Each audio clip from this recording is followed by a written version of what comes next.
വയനാട് മേപ്പാടി 1000 ഏക്കറിൽ Christmas new year carnival ഒരുങ്ങുന്നു. December 23 മുതൽ ജനുവരി 4 വരെയാണ് കാർണിവൽ. ഡിസംബർ 31 പ്രമുഖ റാപ്പർ വേടനും ഗൗരി ലക്ഷ്മി എന്നിവർ അവതരിപ്പിക്കുന്ന മ്യൂസിക്കൽ നൈറ്റും നടക്കും. കേരള വ്യാപാരി വ്യവസായി ഏകോപന സമിതിയും വയനാട് ടൂറിസം അസോസിയേഷനും ബോച്ചെ 1000 ഏക്കർ ലേബർ വെൽഫെയർ കമ്മിറ്റിയും സംയുക്തമായാണ് പരിപാടി സംഘടിപ്പിക്കുന്നത്.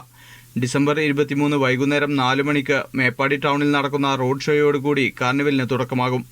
അന്നേ ദിവസം വൈകിട്ട് 7 മണിക്ക് സലീം ഫാമിലി അവതരിപ്പിക്കുന്ന മ്യൂസിക്കൽ പ്രോഗ്രാമോടുകൂടി സ്റ്റേജ് പരിപാടികൾക്ക് തുടക്കമാകും.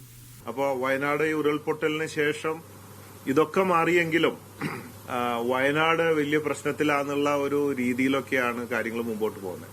വയനാട് ടൂറിസം, വയനാട് ബിസിനസ് എല്ലാം പ്രൊമോട്ട് ചെയ്യേണ്ടത് എന്റെയും കൂടെ ഒരു ഉത്തരവാദിത്തമാണ്. ഈ അസോസിയേഷനൊപ്പം വ്യാപാരി വ്യവസായിയും വയനാട് ടൂറിസം അസോസിയേഷനും എല്ലാവരും ചേർന്ന് ആലോചിച്ചപ്പോൾ അത് സംയുക്തമായി നമ്മൾ ഒരുമിച്ച് നിന്നാൽ വയനാടിന് വേണ്ടി എല്ലാവരും ഒരുമിച്ച് നിൽക്കേണ്ട ഒരു സമയമാണ്.